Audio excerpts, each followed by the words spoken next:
Bismillahirrahmanirrahim. Assalamu alaikum.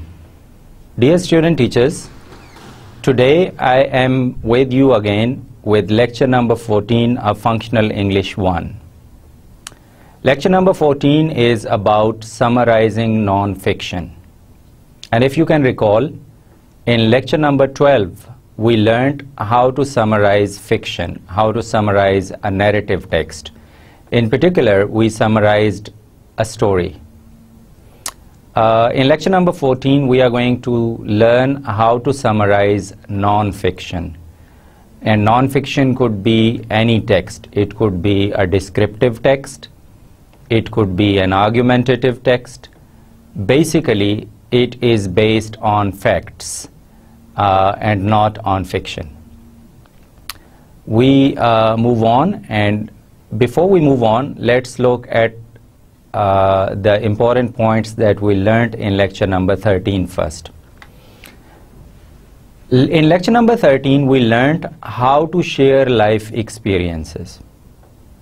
And if you can recall, I started lecture number 13 with my own personal life experiences. So I would like to ask you a question. Which one of my experiences did you like the most? I'm not sure if you still remember those, but if you ask me, the most interesting life experience that I shared was going bungee jumping. So you can recall, I have gone bungee jumping. This is probably the most memorable experience in my life. Of course, we don't have many opportunities of bungee jumping in Pakistan. I don't even know if there is any such service in any cities of Pakistan, but this is one of the exciting, adventurous sport that I really enjoyed.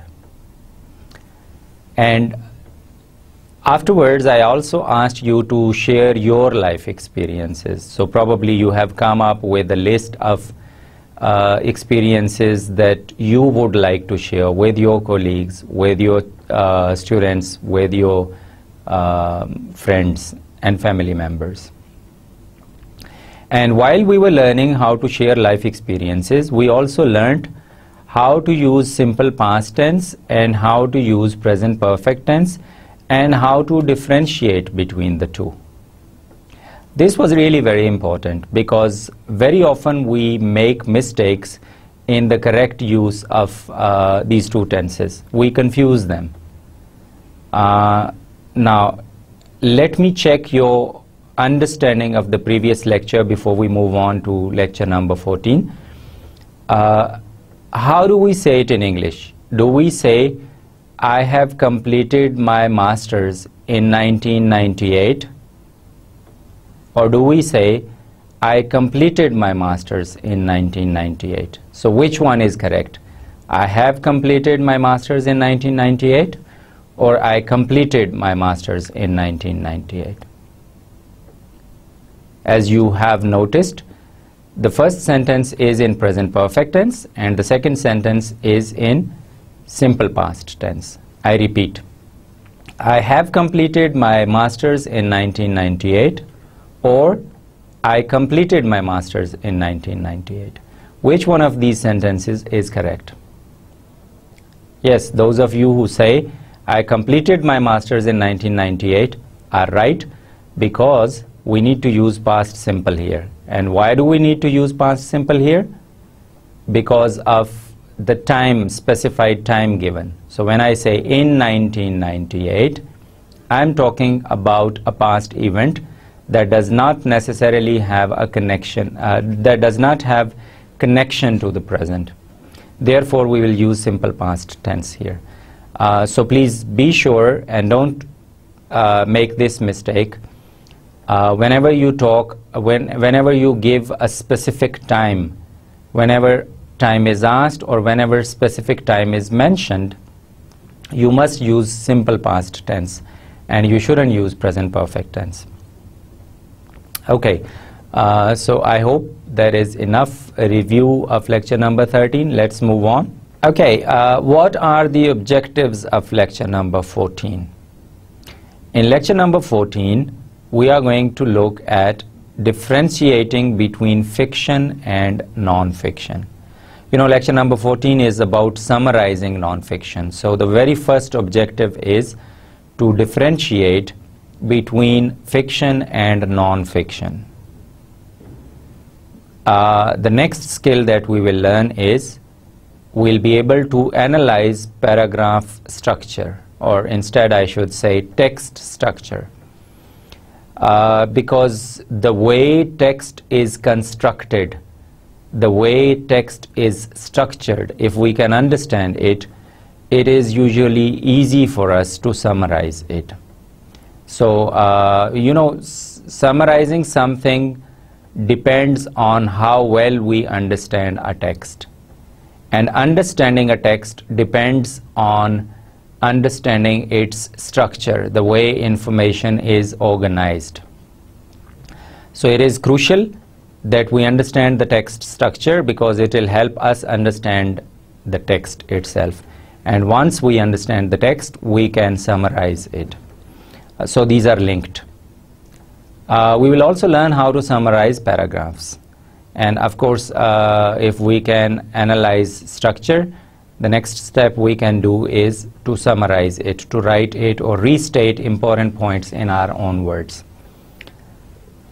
And finally, you are going to learn, you are going to write some summaries of essays and articles. So the lecture objectives of lecture number 14 are pretty obvious. Basically, it's focused on two skills, and they are reading and writing skills. In fact, for writing a perfect summary or for writing an ideal summary, understanding is crucial, and understanding comes with reading. So reading and writing here go hand in hand, and they complement each other. All right, we begin with a fundamental question, which is, what is non-fiction? Non-fiction is a kind of prose writing. Prose writing basically can be divided into two types, fiction and non-fiction. Non-fiction is a narrative, account, or other communicative work whose assertions and descriptions are believed by the author to be factual. So here I want you to look at the words narrative. You remember we looked at narrative texts in earlier lecture. A narrative text is that narrates events like a story, important events that took place. So basically it is narration, narrating an event. Account means description. So it could be a narrative text, it could be a descriptive text, or it could be some other communicative work.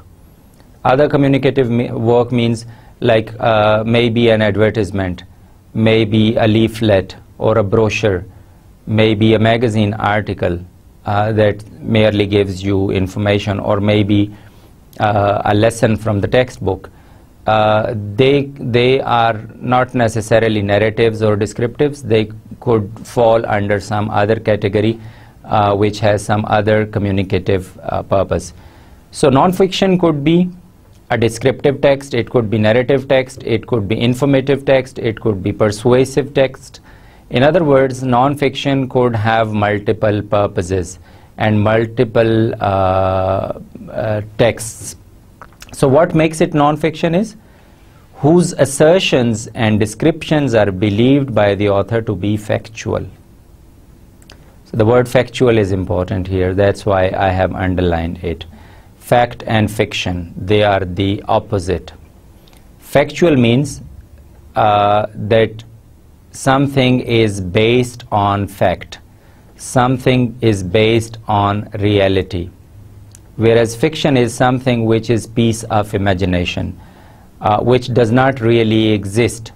It is merely a piece of imagination. So the word factual is really important, because if something is based on fact or reality, it is called factual. Now, non-fiction does not necessarily mean that it is based on fact. It is based on assertions and descriptions that are believed by the author to be factual. So it doesn't have to be based on facts.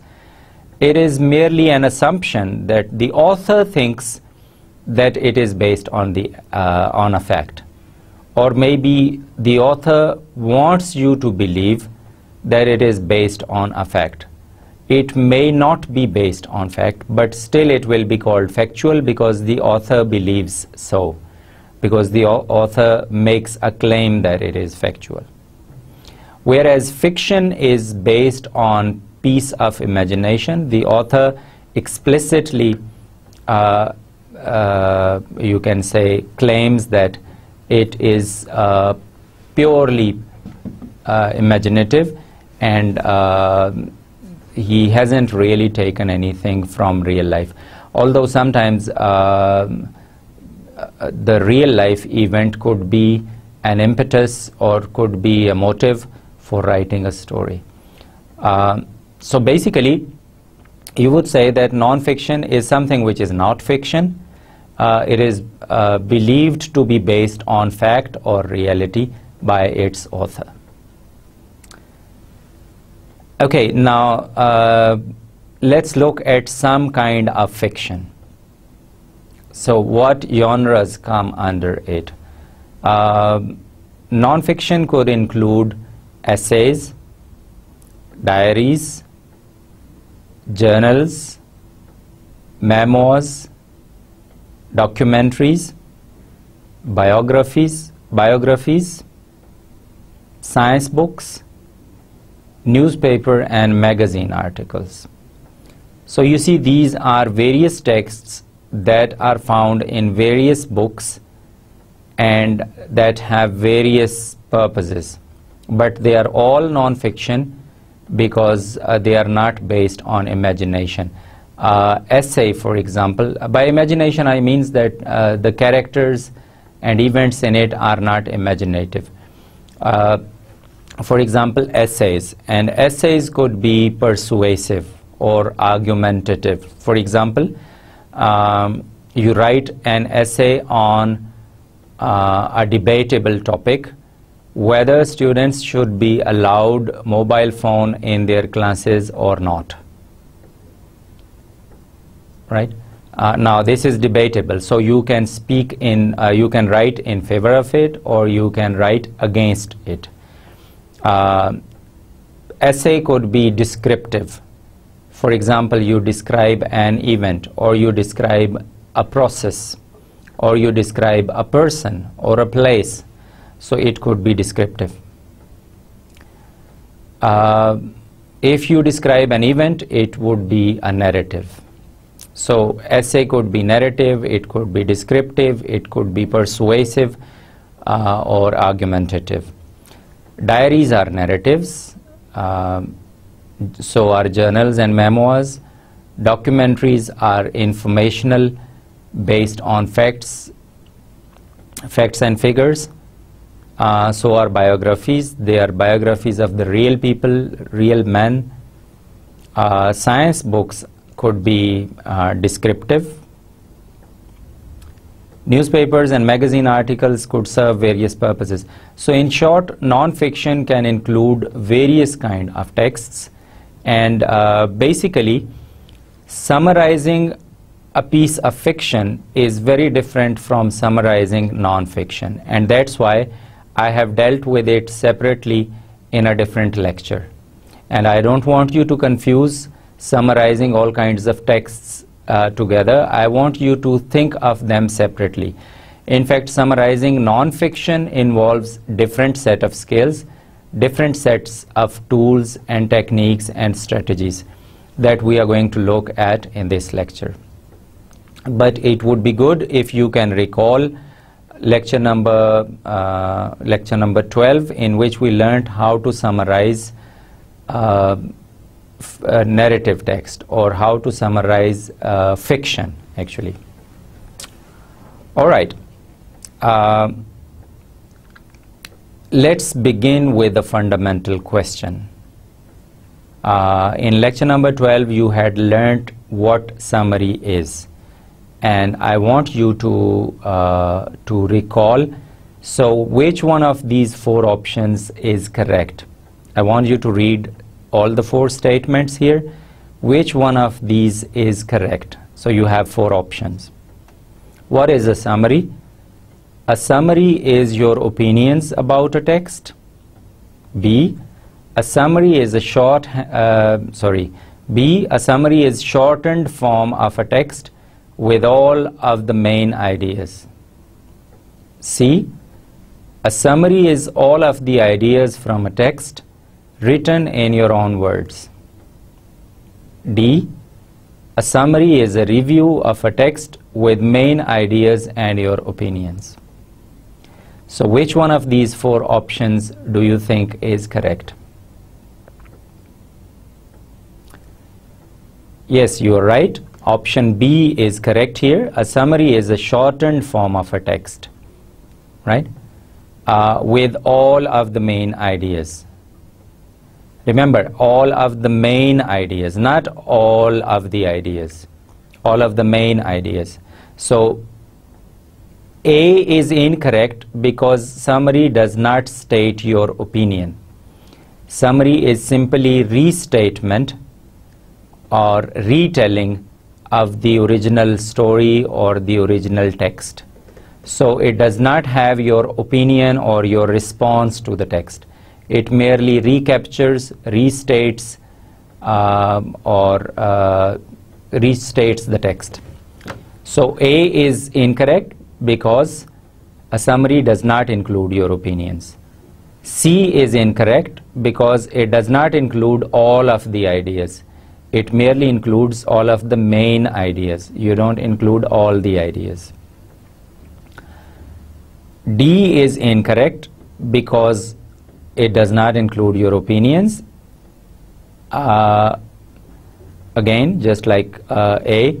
So the right option is option B. A summary is a shortened form of a text with all of the main ideas. Okay. Now, what makes a good summary? Well, people have written many books on the art of summarizing. Summary writing is important, and therefore there are so many guidelines out there that may even confuse you because they are so long, there are so many. So I would like you to focus on just 4 ideas when you are summarizing. Include the important ideas from the text. Right? So this is the first thing that you need to do.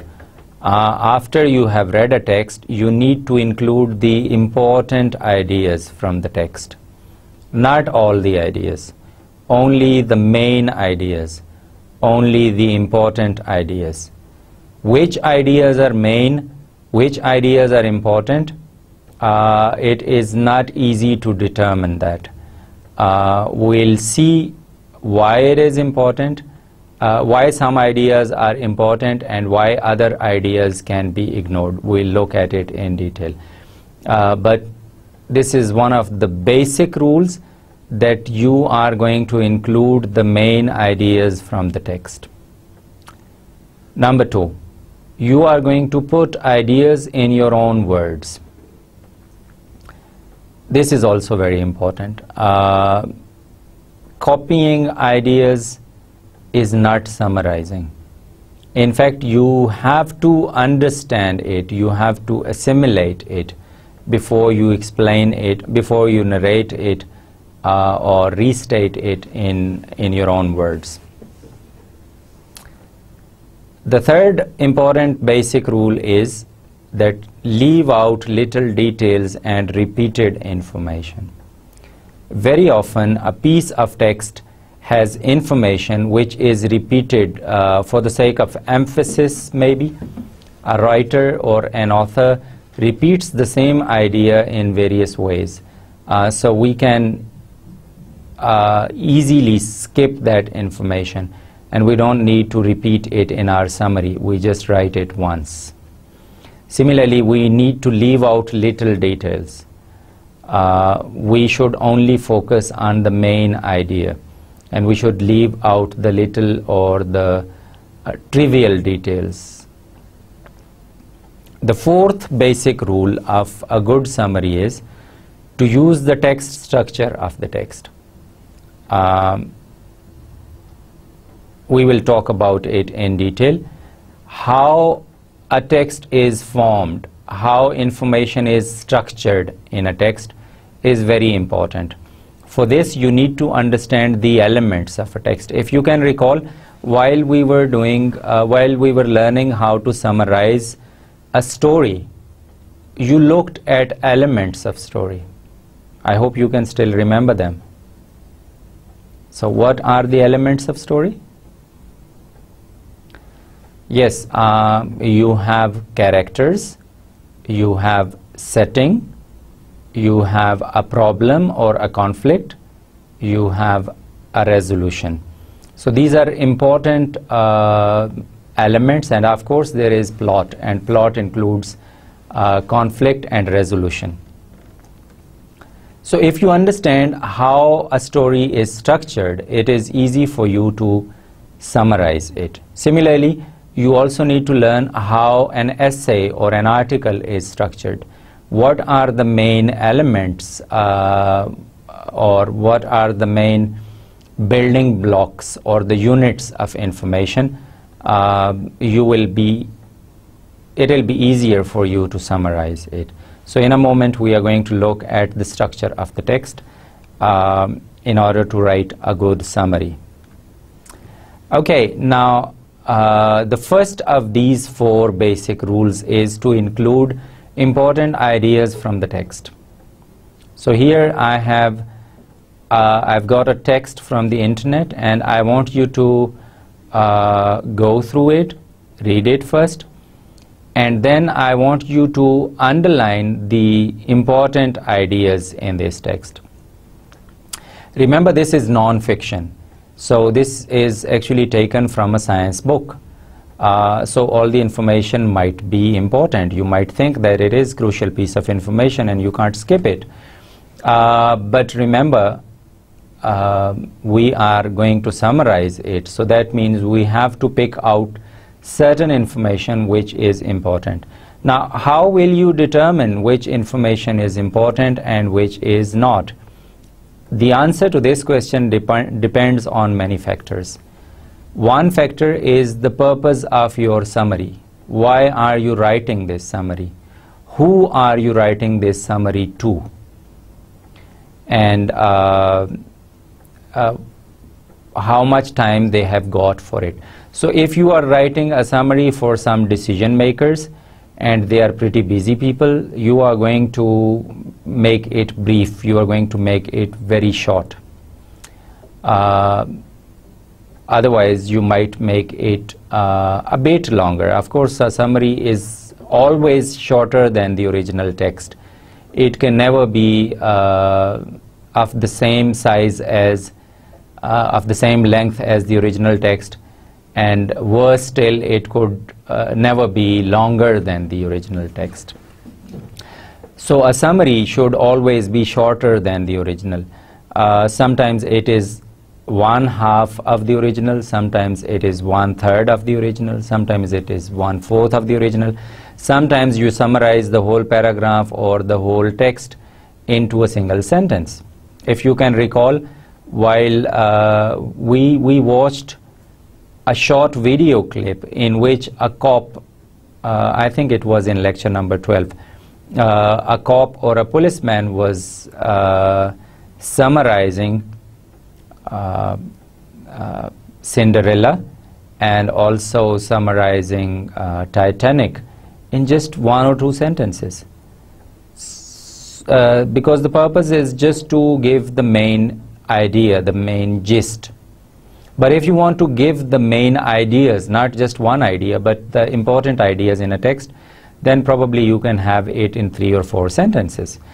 Okay, now I'm going to read out this, this text first, and then we will determine which one of these ideas are important.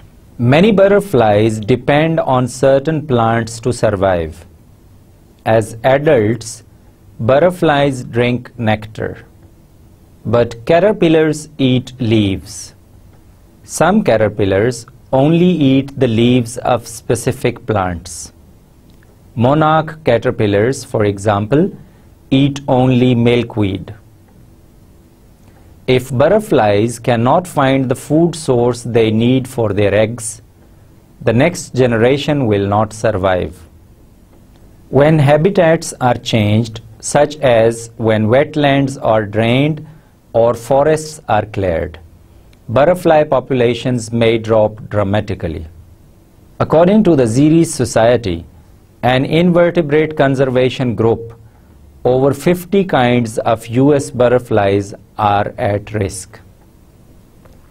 Okay, so this simple piece of text is taken from a science book. And let's look at its layout first. There are 2 paragraphs in it. Okay, and there are lots of things that basically it is about butterflies and caterpillars. So butterflies and caterpillars are the key points that have been made here. Okay. Now I want you to take some time and underline the sentences that you think are important. So look at the first sentence.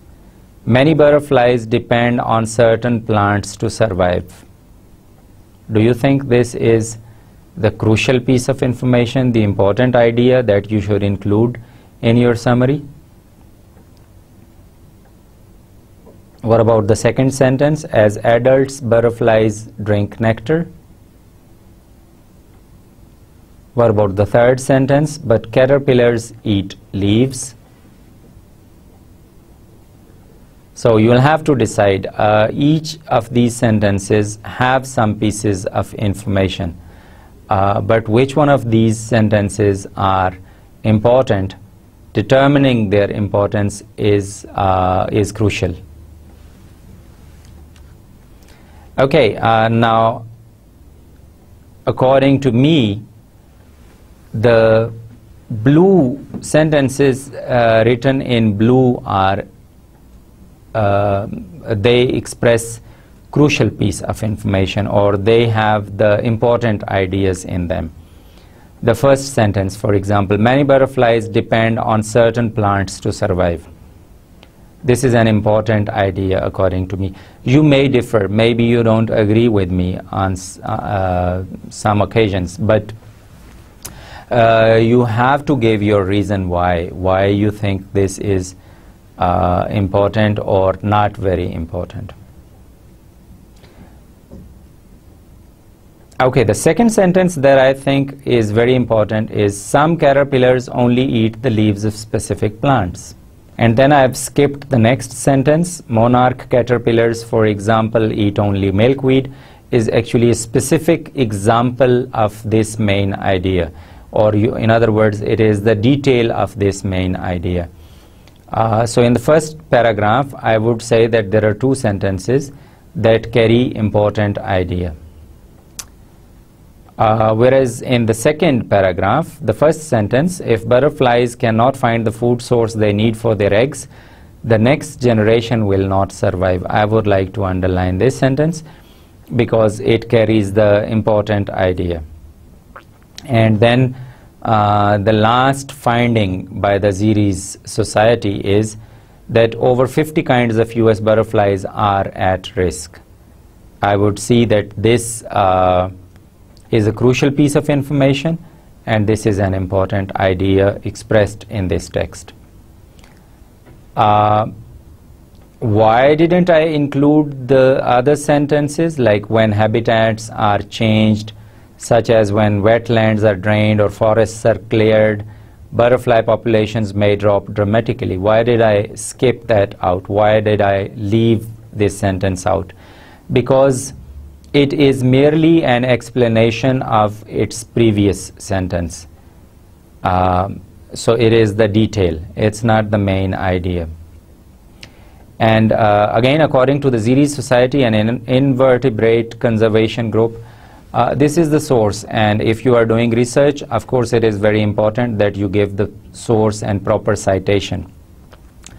But if you are merely summarizing it, the main idea is that over 50 kinds of US butterflies are at risk. So in summary, sources are not as important as they might be in research. Okay. Now, I'm not really sure if you have underlined the same sentences, but the point here is that finding out important ideas can be a daunting task. It could be really very challenging because sometimes you might think that an idea is important, and sometimes you might drop an idea because you think it's not important, because some ideas are really interesting but they are not important. Some ideas you can say make more sense to us, or they are connected to our personal experience, but we have to look at the main ideas. Actually, by main idea I mean the general statement that we make, not the specific details or examples of that sentence. Anyway, here is a demonstration of what are the important sentences in this text. Now we move on and we look at the second basic principle of writing a good summary. I hope you can recall the 4 basic principles of writing a good summary. Yes, the first one was include main ideas from the text, and second one was put ideas in your own words. Okay. Now, putting ideas in your own words is also called paraphrasing. Instead of just copying down the author's words, we need to use our own words. This is an important point here. This is really very important because our own words, that is the important point here.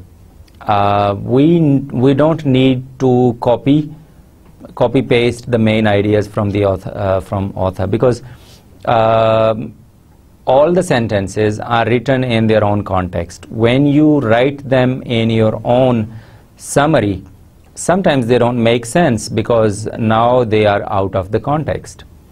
And this is something that is very common among our students. What we do is that we pick out certain sentences and then we rearrange them and we think that we have written a summary. That's inappropriate. In fact, we should always try to write everything in our own words, and that's how we learn a language. Merely picking up sentences and repeating it like a parrot, cramming it or memorizing it and reproducing it in the paper, and reproducing it in the paper se dobara shuru kijega, and reproducing it in the paper is not enough, and that's not real learning. Real learning comes when we understand, when we comprehend a text, and then we are able to express the same ideas in our own words. So paraphrasing and summarizing actually are very crucial skills in understanding a text, in comprehending a text. So if you say that you have understood the text but you are unable to express it in your own words, probably you haven't understood the text. And this is one technique through which we check or evaluate the understanding of our students in the exam. We ask them to give a gist or main ideas of what they have studied in the text. So summarizing is very important skill for students, and you will learn that later on in our professional lives. Writing a summary is a crucial skill, is an important skill, a vital skill, I would say. And so I cannot overemphasize the point that we must write it in our own words. So how do we write sentences in our own words? There are some tips and techniques that we look now. For example, take this sentence. Can you paraphrase this sentence from the text? You know, this sentence is taken from the text. Many butterflies depend on certain plants to survive. Can you write the same idea in your own words? Can you paraphrase it? So when you are going to paraphrase it, what things are important? Remember that you cannot alter the meaning. You cannot change the information which is provided here. But at the same time, paraphrase simply is a restatement of the sentence in your own words. That means you cannot add anything to it. You cannot delete anything from it. So it's really difficult, I know, that if you can't add anything, if you cannot delete anything, if you cannot express your opinion about the sentence, if you can't explain it, you simply have to restate it in your own words. That means there is very little room left for you to do. How are you going to write it in your own words? One technique is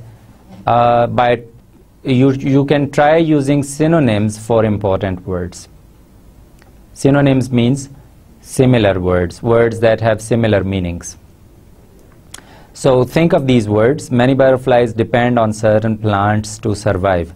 So you can look at the word depend on, and you can think of some other synonyms, some other words that carry similar meanings. Depend on, rely on, are based on. Okay, so these are probably some other synonyms that you can use. Certain plants could be specific plants. Survive means, well, you can use another word for survive, to live, to exist. Okay. Of course, we can't change the main word butterflies here because butterflies doesn't really have any synonym, and it's the key information here. So we are not going to change butterfly here. But instead we can change depend on, and we can change survive. These we can look for synonyms, and one way you can do it is by using computers. When you are typing a word in your word processor, you can right click on it and you can look for synonyms, and you might find some words or phrases that can express similar meaning, and they will help you in paraphrasing it. So this is one technique. Let's move on. Another technique is you can try changing the order of ideas. You remember when we were summarizing fiction, when we were summarizing narrative texts, it was crucial to retain the order or the sequence of events. But here, because we deal with information, we can actually change the order of ideas. So instead of writing many butterflies depend on certain plants to survive, we can convert it into passive voice, for example. No, I don't think so. But we can change the subject, we can change the object, and the meaning would still be the same.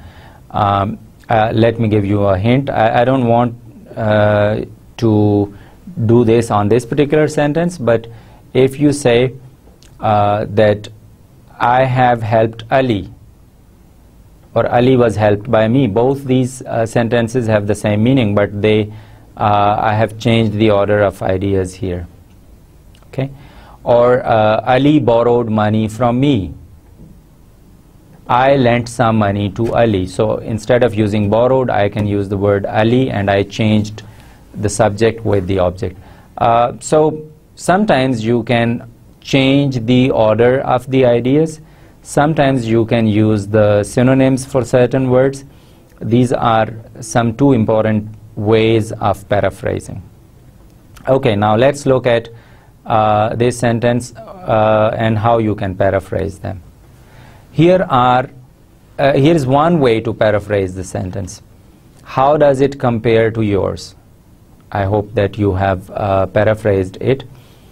So one way is, many butterflies depend on certain plants to survive.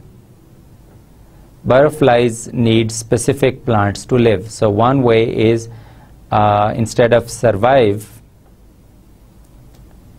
instead of to survive, we can use the word to live. And instead of depend on, we can use the word need. And instead of the word certain, we can use the word specific. And we can cross away the word many, all right? So it could be shorter. Butterflies need specific plants to live. Why it is shorter? Because we have crossed out the word many. We have, instead of using two words depend on, we have used one word need, which expresses more or less the same meaning. Okay, so this is one way to paraphrase it. Let's move on.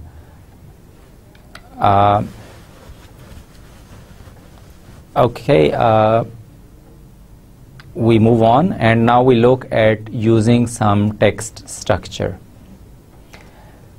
And I have emphasized it earlier that in order to summarize a text, we must first understand how the text is structured. If we understand the main elements of a text, and if we know how the text is structured, it is easier for us to summarize it. So when you look at the text structure, you can find the big ideas and see how to organize your summary. So after you have underlined the main ideas, you need to find ways to organize your information. And you can organize your information in various ways, right? Let's look at some structures that texts commonly use. Now, a descriptive text has a structure in which something has been described. For example, if a process has been described in a user manual, you remember we learned this. If a process has been described in a user manual, it is usually numbered list. Step 1, step 2, step 3, because a process is usually a series of a step. So it could be a numbered list of a description. And of course, we should retain the same order, otherwise we will confuse our readers when we are writing a summary. Okay, another relationship between the big ideas is that of cause and effect. So it is called causal relationship. What caused what? What is affected by what? So you can say due to due to inflation, prices of things have gone up. Okay, so due to inflation is the cause, prices of things have gone up is the result or the effect. We need to analyze text first and find out whether this text is using a structure of description, whether the ideas are interrelated with each other through cause and effect relationship, or whether they are organized or arranged in chronological order. Cause and effect order is also called logical order, because one thing logically leads to another thing. Whereas chronological order means how events took place in time. So action 1 took place earlier than action 2. This is the chronological order. Usually the stories are told in the chronological order unless we want to retain suspense. Then we have problem solution. Most of the texts, they use a structure in which the essay or the article can be divided into two parts. One part explains or describes what the problem is, and the second part explains or describes what could be the possible solution. So many texts actually have problem-solution relationship between them. We also have some texts that compare or contrast two ideas or more than two ideas. So what we need to understand is the relationship between various ideas or various threads of meaning that are used in making the fabric of a text. Right? As a fabric has, you can say, it is made up of thread. Similarly, a text is, you think of it as a fabric which is made up of many ideas. So how these ideas are interwoven, how these ideas interact with each other, what is the relationship between those ideas, whether they express causal or logical relationship between them, whether they give chronological or historical perspective, whether they are based on problem-solution relationship, whether they are using the compare and contrast strategy.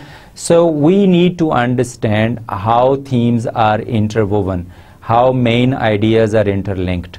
Once we have understood it, we can use a similar way to organize ideas in our summary. Okay, now keeping the text structure in mind, can you analyze the text structure of this text? This is the same text that you have studied earlier, and we analyzed that this text has two paragraphs in it, and so the building blocks or the units that have been used in it are paragraphs, and each paragraph deals with a single idea. So we must get main idea of each paragraph.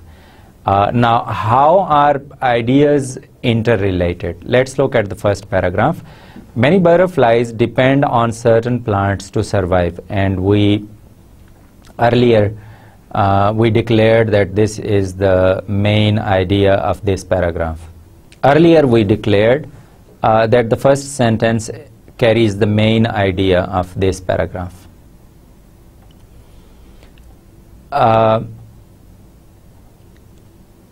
Look at the first sentence. Many butterflies depend on certain plants to survive. As adults, butterflies drink nectar. Right? So this is a specific example of the main idea.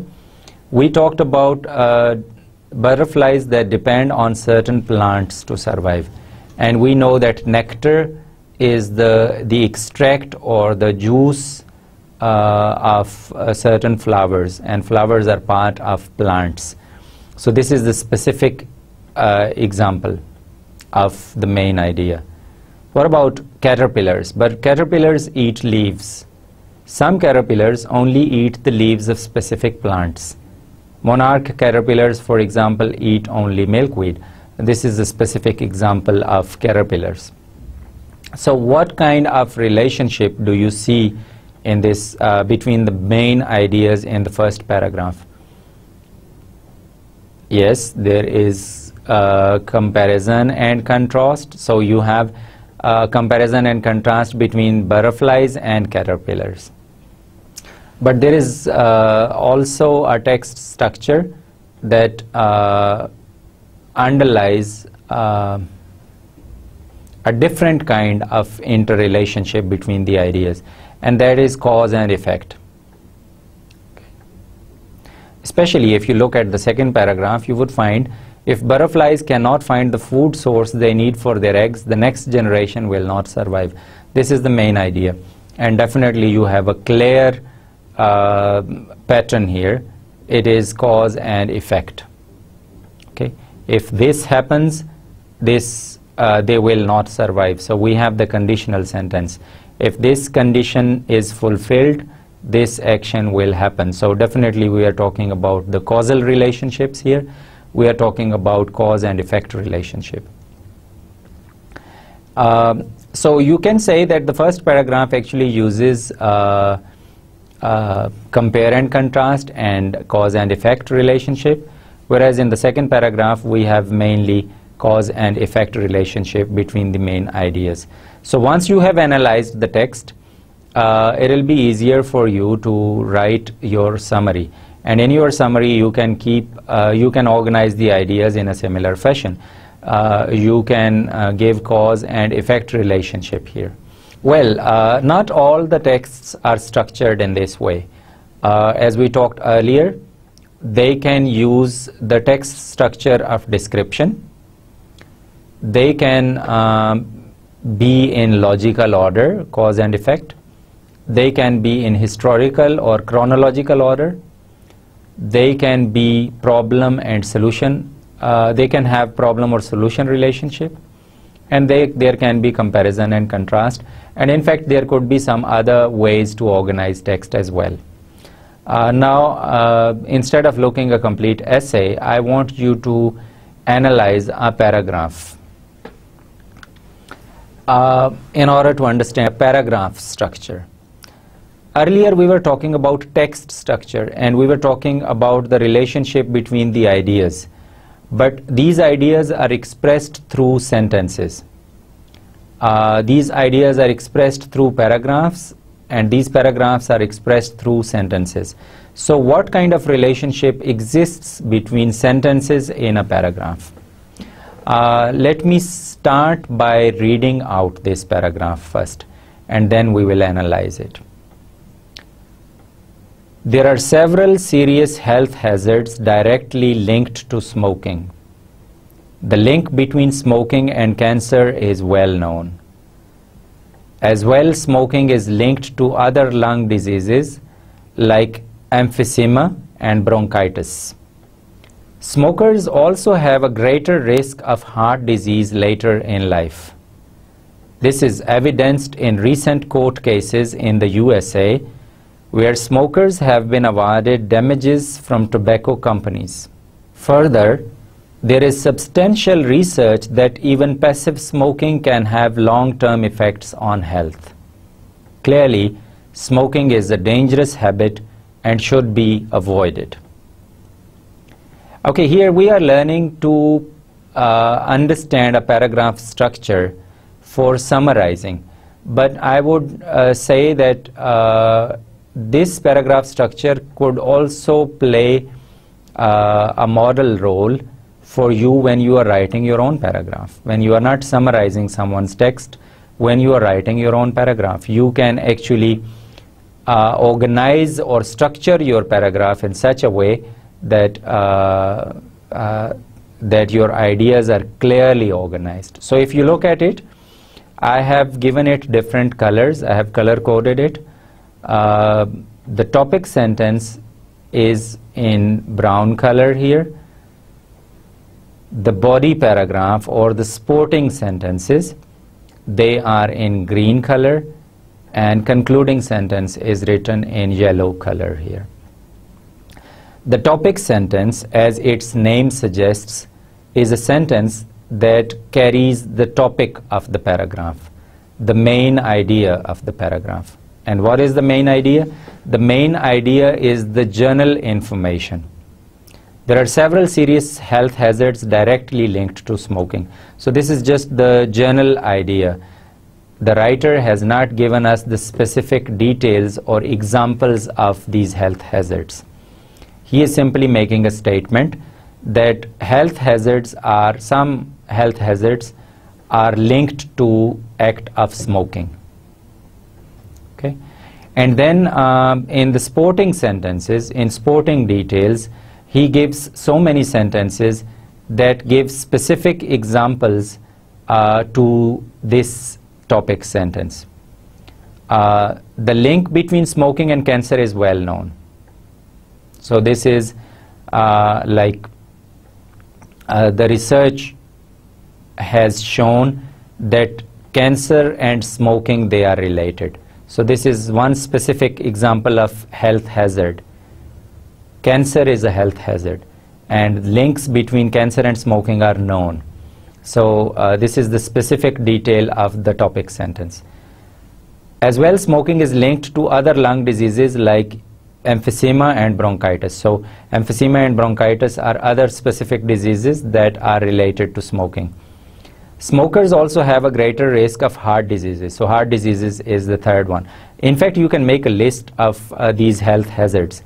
In the topic sentence, the writer has given us the statement that certain health hazards are related to the act of smoking. And then in the sporting details or sporting sentences, he has talked about a list of diseases that are linked to smoking. And what are they? Cancer, emphysema or lung diseases like emphysema and bronchitis. Then we have heart disease. Okay. And there is also another evidence. So the writer has given us an evidence here as well. There is a link between tobacco and these diseases because on this basis in US some courts has decided to pay the damages. Okay. And then there is substantial research that even the passive smoking can have a long-term effect on health. So these details actually enlist what hazards are there and also gives us an evidence why these are linked, and gives us further detail that even passive smoking is as harmful as active smoking. And therefore all these sentences or the body paragraph can also because these sentences carry sporting details, so therefore these are called sporting sentences. So in future when you are writing a paragraph, you should think that one paragraph should deal only with one idea, and this idea should be first expressed in a topic sentence, and then there should be the sporting details to that support the main idea. Now usually the first sentence of a paragraph is the topic sentence. It's not the case always, but usually, frequently, the first sentence is the topic sentence of a paragraph. And the last sentence of a paragraph is usually the concluding sentence because it concludes the idea, the main idea. And what do I mean by a conclusion is that the idea that was expressed in the topic sentence is restated in the last sentence of the paragraph. So clearly smoking is a dangerous habit and should be avoided. So what's the natural outcome or what's the result of this research? The main idea is that we should avoid smoking. Okay? So this is how a paragraph is structured. Before you can summarize it, you should understand the structure of a paragraph, and this can be done in two ways. One way is by looking at the link between the sentences in a paragraph, and another way is to look at the links between the ideas in the whole essay or the whole text. When the ideas are linked, I called it text structure, and when the sentences are linked, I called it paragraph structure. So both paragraph structure and the text structure, they are related to each other because ideas are expressed through sentences, ideas are expressed through paragraphs. So they are interlinked, and you can use both these ways in order to analyze a text, and that will help you in summarizing a text. So I think this is enough demonstration. Now I want to give you some practice situations so that you can do it on your own. After completing this lecture, in fact, you have learned how to analyze a structure, text structure, and you should be able to summarize now. You have also looked at paraphrasing. You are going to read a newspaper article of your own choice or an essay, and you are going to write its summary following the guidelines in this lecture. So what you need to do is you need to underline a newspaper article or an essay, the first thing you would do is you would underline the main ideas in it, and you would understand the structure, the text structure and the paragraph structure in it. You would cross out any ideas that are repeated or any ideas that are not important or that are trivial. And then you would paraphrase the main ideas that you have already underlined. You would paraphrase it by using your own words. And then you would organize those main ideas in a same way, whether it is compare and contrast, whether it is description, whether it is problem or solution relationship, whether it is cause and effect relationship, chronological relationship. So whatever relationship exists between the ideas, you should reproduce it in your summary. So this is going to be your practice situation, and I hope that you would actually write it and merely won't skip this, because it is practice that will make you perfect. If you skip the practice part and you just listen to the lecture, that is really never going to help you, and it is never going to improve your skills. Okay, with this we come to the end of lecture number 14, and here is the summary again. In lecture 14 we learned how to differentiate between fiction and non-fiction. We also learned how to analyze paragraph structure. In fact, we also learned how to analyze text structure, the ideas, the links or the relationship between the ideas, and we also learned how to analyze paragraph structure, the link or the relationship between the sentences or between the paragraphs. In brief, we learned how to summarize paragraphs and how to summarize essays and articles. So I hope that these tips and techniques, these demonstrations and guidelines will help you in writing your own summaries, and in future not only you would understand essays and articles better, but you would use these paraphrasing techniques, you would use these summarizing skills, and that will help your understanding, and it will also help you in summarizing the text properly. You should actually link this lecture number 14 with lecture number 12. If you can recall, lecture number 12 was about summarizing a narrative text. And basically we dealt with fictional texts in lesson number or lecture number 12. In lecture number 14 we looked at summarizing non-fiction. So you should have an idea of the difference between fiction and non-fiction and various skills that are involved in it. I would quickly like to recap the major differences between summarizing fiction and summarizing non-fiction. In summarizing fiction, our main focus is on the setting, characters, and the plot, which includes the conflict and its resolution.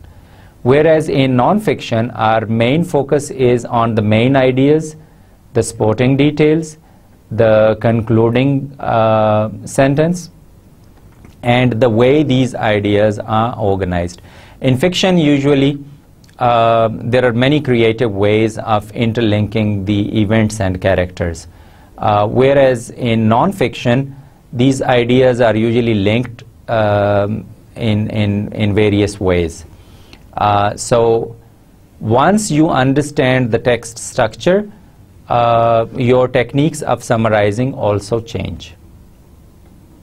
Okay.